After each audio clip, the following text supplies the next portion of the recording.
While inflation hit 40-year highs, they were buying stocks. I need you to see this, because what I'm about to show you is completely legal. And that's the most infuriating part.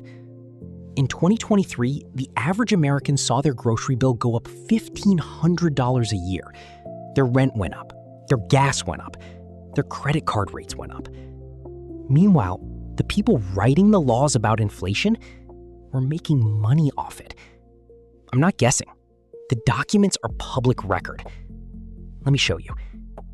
This is a congressional financial disclosure form. Every member of Congress is required to file these.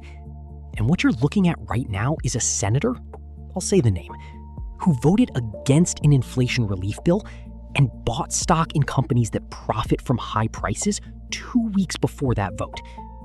The gain on that position? Over $4 million. I want you to think about something. When you're standing in a grocery store deciding between the name brand and the store brand because you have $40 left until Friday, someone who votes on your cost of living just made $4 million from your situation.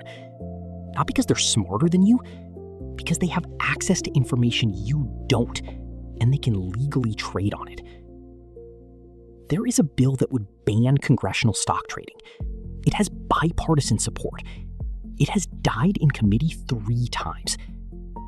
Ask yourself why. The answer is in the disclosure forms. I'll link them below so you can see for yourself, because you deserve to know exactly who is getting rich off your financial pain. Share this if you think people need to see it. Is this corruption? Or is this just how Washington works? I want to know what you think.